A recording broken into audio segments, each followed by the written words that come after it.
Match nul de l'Olympique de Marseille contre Strasbourg après une défaite contre Lille. Là, ça fait pas du bien, ça commence à faire mal et on va ouvrir aujourd'hui le dossier de la défense. Alors, la défense, elle a toujours été problématique depuis cette année, puisqu'on cherche à recruter d'ailleurs dans cette zone-là. Mais entre Garcia, Balerdi et Cornelius, aujourd'hui, il n'y a rien qui va. Et contrairement à ce qu'on pouvait penser, Brassier a fait plutôt son match aujourd'hui. Alors, gros problème parce que Balerdi, qui est censé être un capitaine, n'a pas fait son rôle de capitaine aujourd'hui et surtout son rôle de défenseur central où il a, on va dire, coulé sous les attaques, sous son duel, sous la tension, tout le match. Et ça, on l'a vu.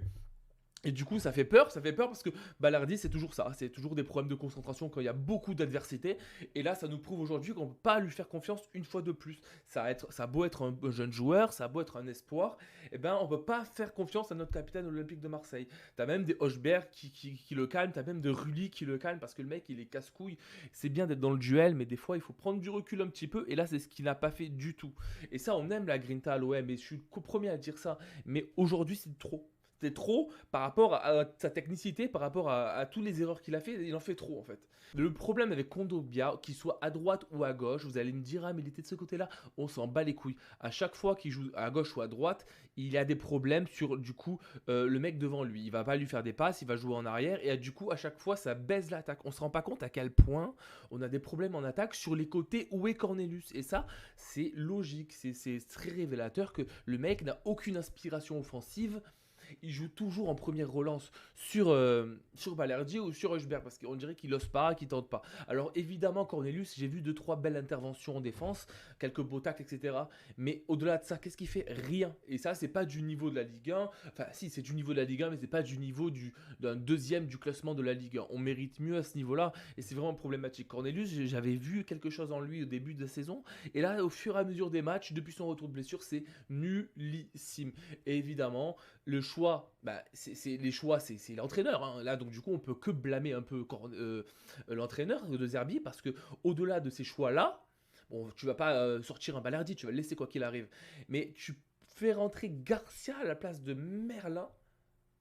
Ça, c'est un gros point d'interrogation. Garcia, on l'a toujours su qu'en termes de technicité, il n'était pas là. Et pareil, ça, c'est comme Cornelius, c'est-à-dire qu'il va donner de l'envie, il va y avoir de la grinta, mais au-delà de ça, en termes de technicité, on est sur du zéro.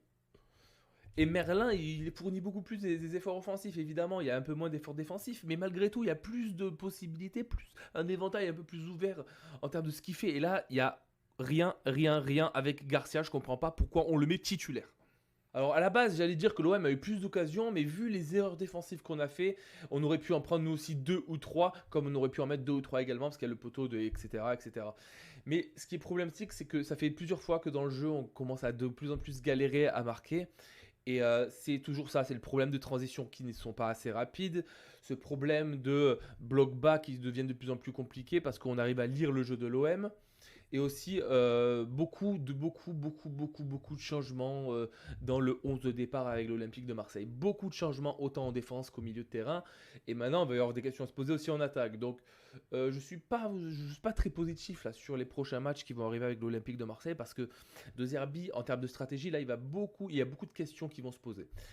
Et peu de certitude. Peu de certitude parce qu'on ne sait plus si on garde Mopé. Greenwood, c'est un bon joueur, mais des fois, il a des absences de 10-15 minutes, on ne sait pas pourquoi. Et un bon Greenwood, c'est un OM qui marque, qui gagne. Luis Enrique, c'est une certitude, il a fait de très bons trucs, mais évidemment, au bout d'un moment, il était seul dans la surface de réparation, il était même surpris d'avoir le ballon, il a tiré au-dessus des filets. Donc beaucoup de joueurs qui quand même n'ont pas la consistance qu'on aimerait avoir, à part peut-être Rabiot, Hochberg, etc. Mais en défense, comme j'ai listé également, beaucoup de questions qui vont se poser. Et qu'est-ce qu'on fait avec ce qu'on a, quoi? On a Luis Felipe qui vient d'arriver. Le mec, il lui fallait quelques semaines avant d'arriver. Il est toujours pas prêt. On a des mecs qui sont pas malades, mais qui sont blessés. Rongier, ça fait du mal quand on le voit plus, hein, évidemment. Nadir, évidemment aussi, c'est problématique. Plus la rencontre a avancé, c'est pour ça qu'il est vite sorti. Plus on voit la différence de technicité. D'ailleurs, il est un peu fautif sur le premier but qu'on se prend. Donc beaucoup de questions qu'on va se poser aujourd'hui et je n'ai pas toutes les réponses malheureusement. Donc on est un peu dans l'attente que ce mercato hivernal avance pour pouvoir avoir des réponses plus concrètes pour toutes ces interrogations. Mais évidemment, le milieu de terrain doit être pas revu, mais on va dire que du moins avec un Rongier, c'est évident que c'est plus facile, c'est beaucoup plus fluide et c'est beaucoup plus facile défensivement de récupérer des ballons. Dès qu'il y a eu la seconde mi-temps, eh ben, il y a eu beaucoup plus de réponses, on a trouvé beaucoup plus de choses. Et je suis désolé d'en parler maintenant, j'ai oublié d'en parler dans la vidéo précédente parce que c'est le cas encore aujourd'hui, c'est que Rao a fait une très mauvaise entrée. Très mauvaise entrée de Rao, ça fait 2 fois qu'il fait son prouveur 2000. Il essaye absolument de partir en dribble, de nous faire une FIFA à chaque fois, où il y a 2 joueurs, de rentrer dedans et tout, etc. Beaucoup de pertes de balles, beaucoup d'incompréhension avec Merlin aussi. On était tellement habitué à mieux concernant novembre, peut-être un peu avant novembre, etc., avec ses entrées à chaque fois fulgurantes, ses buts, son opportunisme, son impact. Mais là, il n'y a eu aucune percussion, beaucoup de problèmes de passes, beaucoup d'incompréhension dans les passes en profondeur, dans les appels, etc. Donc voilà, je comprends pas trop ce qui se passe dans la tête de Rao, mais pour l'instant, ses entrées sont pas bonnes du tout. Et ça fait que confirmer qu'il doit pour l'instant pas être titulaire à l'Olympique de Marseille et qu'il a besoin de jouer en remplaçant pour apporter un peu plus quelque chose. Quoique aujourd'hui, ça n'a pas été trop le cas. On pourrait dire ce qu'on veut, on pourrait dire ouais, mais peut-être qu'il y a eu penalty sur Rao. Peut-être qu'il y a eu penalty sur Rao, mais au-delà de ça, il doit apporter beaucoup plus. J'ai vu à la fin du match, comme quoi De Zerbi était en train de râler ou en train de gueuler sur Lirola. Et peut-être que j'ai pas bien vu pourquoi, et peut-être qu'il y a eu une occasion ou deux, quelques occasions où il a foiré des trucs. Mais sincèrement, je pense que Lirola, il dépanne tellement bien par rapport au rôle qu'il a, etc. Puis surtout que c'est un joueur qui a un parcours particulier. Il part, il revient, il aide. Euh, je comprends pas trop De Zerbi sur ce niveau-là. C'est pas pour défendre un joueur ou quoi que ce soit. Je suis pas dans les vestiaires, hein. Mais De Zerbi, il a sa part de faute sur ce match. Et c'est à lui de prendre ses responsabilités tout simplement et d'aligner une meilleure défense par partie. Également pour un Balardi au lieu d'être, on va dire, excité par ce genre de duel, il a été excité en effet, mais c'était plus négatif que positif. Il s'est fait bouffer psychologiquement. Et ça fait du mal à l'Olympique de Marseille, et ça fait du mal d'autant plus que c'est un capitaine. C'est pas une révélation de dire que Murillo nous manque, mais presque. Parce que si on compare d'il y a quelques matchs à aujourd'hui, déjà, tu as Kondogbia qui est beaucoup plus rassurant qu'un Brassier ou qu'un Cornelius. Et tu as Murillo qui a un profil un peu plus, on va dire, offensif, qui peut aller vers l'avant, qui a cette capacité à dribbler, ce que Cornelius n'a pas. Et au-delà de cette capacité à dribbler, même si tu n'es pas capable de dribbler Cornelius, il faut avoir la vision. Et là, il n'a pas cette vision. Il fait que des passes en arrière. Il faudrait que je regarde les statistiques parce que là, j'en peux plus. Et ça, je l'ai vu au match il y a quelques jours. J'étais au stade et moi, j'étais en face de Cornelius. Je le voyais vraiment. Je ne pouvais pas louper toutes ses actions. Et le mec, que des passes en retrait à Balerdi, que ça, aucune prise de risque. Et ça, c'était son retour après blessure. Alors je me disais peut-être que c'est son retour après blessure, il veut être certain de ne pas faire de conneries, de ne pas être pointé du doigt. Et bien même là, aujourd'hui encore, c'était pareil. Et c'est pour ça qu'il a été sorti. Et peut-être qu'il a été sorti pour d'autres raisons, pour changer la stratégie et le contexte de cette partie. Mais c'est insupportable. Quand tu vois, c'est vraiment le jour et la nuit entre un Murillo et un Kondogbia qu'un Cornelius et un Brassier. Aujourd'hui, pour les flops, il va y en avoir des flops. On a Balardi qui a loupé son match. Gros flop, je ne vais pas donner de note. On a du coup Balardi qui n'a pas su gérer l'engagement de ce match, évidemment, qui a fait beaucoup d'erreurs. Et même en deuxième mi-temps, quand il s'était un peu ressaisi, il a toujours fait on va dire des offensives, des têtes loupées. Et du coup, tu devais avoir un autre défenseur qui devait rattraper ses erreurs. Et ça, c'est pas digne d'un joueur comme lui, qui est censé être du coup un grand espoir, futur joueur argentin qui est censé être titulaire même avec son équipe, etc. Et même un joueur de capacité, de titre de renom international, tout simplement. Pour un club comme l'Olympique de Marseille, on a besoin de joueurs beaucoup plus rassurants en défense. Et pour l'instant, c'est pas le cas avec lui. Donc gros flop. Ensuite flop, Cornelius il a été sorti. J'ai plus besoin d'expliquer les raisons, mais c'est un mec qui prend pas de décision par lui-même à part faire des passes en arrière. Donc ça j'en peux plus. Je veux voir un droit au but. C'est quand même notre emblème, c'est notre putain de slogan. Il faut prendre au bout d'un moment ses couilles à deux mains. Il faut aller un petit peu vers l'avant. Enfin troisième flop, Nadir.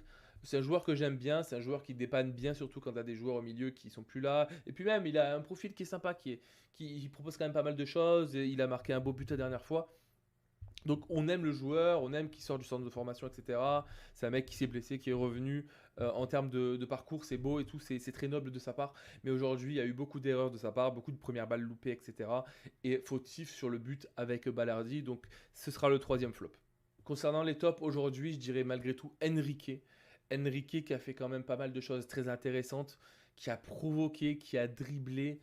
Sur son couloir, en fait, il y a beaucoup plus de solutions qu'ailleurs. Il y a vraiment une grosse différence entre le côté droit et le côté gauche. Et j'ai l'impression qu'on va beaucoup plus loin à chaque fois sur le côté droit, que les centres viennent du côté droit, etc. Quand Merlin n'est pas là, bah, c'est toujours là-bas que ça se passe. Et bon, en termes de talent, eh ben, il y a Greenwood qui après il change suivant les circonstances. Mais quand il y a Greenwood et Enrique ensemble, bah, ça passe plutôt bien. Et surtout, il arrive à nous sortir de très belles occasions à chaque fois, à sortir des ballons de fou. Là, il a mis un poteau, il a quand même au bout d'un moment fait une très belle action, où il a dribblé deux joueurs, etc. Petit bémol, c'est le tir au-dessus des filets parce qu'il était seul quasiment dans la surface de réparation, du moins il avait un angle ouvert. Mais à part ça, par rapport à tout ce qu'il nous a apporté, et surtout que par rapport à, on va dire, au haut et bas de sa saison, il a eu au bout d'un moment un petit mou, puis là il revient en forme et il confirme vraiment de ce journée en journée. Donc top pour Enrique, ce sera le seul, parce que au-delà de ça, tu as des joueurs qui sont constants comme Rabiot, que moi j'apprécie énormément, qui prouvent énormément de choses, comme Hochberg également, mais c'est pas ils n'ont pas fait de fulgurance, contrairement à Enrique. Donc les gars, évidemment que je suis dégoûté parce que c'est 1-1 contre Strasbourg, c'est une équipe qu'on doit rouler dessus et ça fait deux fois qu'on bloque contre eux, deux fois où on n'arrive pas à trouver les solutions. C'est quand même une très belle équipe, c'est une équipe où il y a quand même des guerriers en face, même s'ils font que tomber, que c'est des drama queens dans la fin de la deuxième mi-temps parce que évidemment ils sont mal, etc. Ils veulent gagner du temps, mais ça, bon, ça c'est le jeu, on est là pour ça. Mais au-delà de ça, ils ont quand même une équipe qui est très jeune et qui propose énormément. On va pas se mentir, c'est pour la Ligue 1, c'est pas mal. Ils ont un bon entraîneur également. Ils nous ont cassé les couilles aujourd'hui. En soi, c'est pas dramatique pour nous parce que il y a de l'écart entre le deuxième et le troisième, mais c'est dramatique plus dans le sens où si on veut vraiment concurrencer le Paris Saint-Germain. Et là, ça m'a l'air tout comme eux, ils filent tout droit vers le fait d'être champion de France. Et ça casse les couilles parce qu'en fait, en France, on n'offre pas de concurrence directe à cette équipe.